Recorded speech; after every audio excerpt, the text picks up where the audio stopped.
गुरुदेवो महेश्वर गुरु साक्षात् परब्रह्मं तस्मै श्री गुरवे नमः।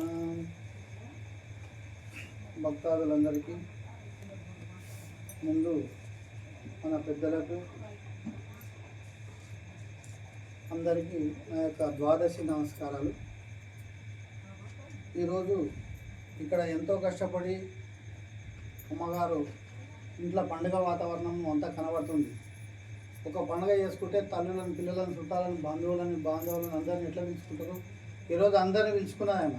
అందరిని పిలుచుకొని ఇలా చుట్టం అంటే ఎవరు ఉండాలంటే మీరు ఉండాలన్నట్లు మనం చుట్టాలని చేసుకొని ఎవరో చుట్టం ముత్తి చుట్టం వస్తే వానికి ఏమైనా తెస్తే ఇంత పోస్తే వాడు చుట్టం అయిపోతాడు. మనం ఏం చేయకున్నా తెచ్చినా ఉన్నది తిని మనం చుట్టాలమైన ఇవాళ నిజమైన చుట్టాలం మనం. కాబట్టి ఇవాళ ఒక ఏదో గురువు దగ్గరకు వచ్చినందుకు నిజమైన బంధుత్వం ఏర్పడ్డది ఈరోజు. అదే గురువు దగ్గరికి రాకపోతే అందరిలాకైతే దీని నిద్రపోతుండే.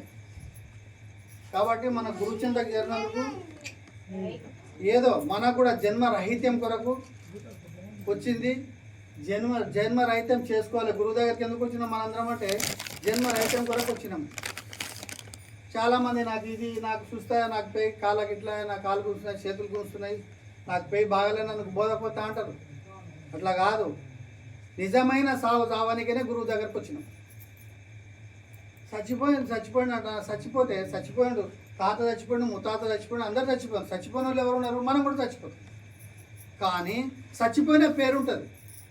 సద్గురు ప్రభు మహారాజుకు అంటున్నాం. ఆయన ఎప్పుడు చచ్చిపోయిండో ఇప్పుడు వచ్చిందా లేదా ముందరికి? చచ్చిపోయిన రోజు నిత్యం తలుస్తున్నాం అంటే ఉన్నట్లే కదా. ఒకసారి తెలిసేటంటే బసవయార్య ప్రభు మహారాజుకి అంటున్నాం. బసవయారు లేడు కానీ ముందుగా ఆయననే తెలుస్తున్నాం. ఉండడు. మరి అంటే పెద్దలు అట్లోటోళ్ళు ఎంతోమంది మన పరంపరం ఎంత చదివినాం ఈరోజు? పరంపరము దాదాపు విష్ణుమూర్తి గారి నుంచి తీసుకుంటే ఇవాళ వరకు మన నాయనుల వరకు చదువుకున్నాం. వాళ్ళందరినీ ముందు పెట్టి చదువుకుంటున్నాం. అంటే ఎన్ని యుగాలు అయిపోయినావు చచ్చిపోయి, కానీ వాళ్ళకి సావు లేదని నిరూపిస్తున్నాం మనం ఇక్కడ చదివి. గురువుల అంత మహాత్యం ఉంటుంది, గురు బోధల అంత మహాత్యం ఉంటుంది. తెలియక ఏం గురువమ్మ అట్లా ఇట్లా అనుకుంటారు. కానీ మరి బ్రాహ్మణుల కంటే శ్రేష్టంగా ఉంటాము, మంచి తెలివితోటి ఉంటాము, మంచి జ్ఞానం లభిస్తుంది. బాయిల కప్పలాగా కాకుండా మంచి జ్ఞానంగా తయారయ్యి మంచి జ్ఞానంతో విరజిల్లుతుంటాడు భక్తుడు అనేటువంటి వాడు. మరి ఈరోజు శ్రీరాధ శివరామ దీక్షితుల పూజ ఇక్కడ జరుగుతుందంటే మామూలు విషయం కాదు. ఈ గ్రామంలో వల్ల జరుగుతుందంటే.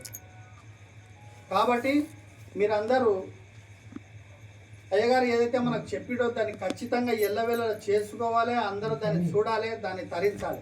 ముఖ్యంగా నేను మళ్ళీ చెప్పే మాట ఇదే. ఫస్ట్ తనకు తానే తరించాలి. ఇప్పుడు ఎవరి సంగతో వద్దు కూడా మనకు. ఓడి ఇట్లా చేసానంట, ఇది ఇట్లా చేసినంట, ఆ భక్తుడు ఇట్లా చేసినంట, ఈ భక్తుడు తిన్నంట, ఓ తాగినంట అవసరం లేదు. తొలుత నువ్వు దస్తుడవు, నువ్వు తరించు. ఫస్ట్ ఒకరి జోలి నీకు వద్దు. మన జోలి మనకే అవసరం కదా. ఒకరి జోలికి పోతే మనం ఖరాబ్ అయిపోతాం. కాబట్టి ఎట్టి పరిస్థితుల్లో ఏం చేయాలంటే ఫస్ట్ మనది మన జోలి అయినప్పుడు తానే తరించాలి. ఒకరిని తరింపజేయలేదు. ఈ మంత్రం బాగా గుర్తుపెట్టుకోండి. ఇప్పుడు నాకు చేత కాకపోతే ఇద్దరు దొరకపోతే వాళ్ళిద్దరితో చేపిస్తా. నేను పని చేపిస్తా. 5 మంది పని ఉంది, 5 మంది దొరకొస్తే చేపిస్తా. నేను ఓకున్నా చేపిస్తాను. నా పని చేయలేరు, నా గురువు చెప్పిన పని చేయలేరు వాళ్ళు. నా పని నేనే చేయాలి. ఎవరి పని వాళ్ళే చేయాలి. దీంట్లో కూలీలను పిలుచుకురాపోయిన 5 మంది చేయాలి, చేసిపోతారు. మంత్రం అనేది కాదు ఇది. ఒక గురువుల దగ్గరనే అటువంటి మంత్రం ఉంటుంది. ఈ మంత్రం ఈరోజు వచ్చింది కాదు. మనకు తాత ముత్తాతల నుంచి ఇప్పుడు చెప్పిన పరంపరంగా నుంచి ఆ మంత్రం వచ్చింది. కొత్తగా రాలేదు ఈరోజు మనకు మంత్రం అనేది. గురు రహస్యం అనేది అప్పటి నుంచి ఇప్పటి వరకు గురు రహస్యం మనం తను పట్టుకొని వచ్చింది ఇంతవరకు మనకు. అటువంటి గురు రహస్యం మనకు దొరకడం మనం ఎన్నో జన్మలు చేసిన పుణ్యం అది. కాబట్టి నాకు ఇచ్చిన అవకాశాన్ని వినియోగం చేసుకుంటూ జై సద్గురునాథ బ్రహ్మరాజ్ కి జై.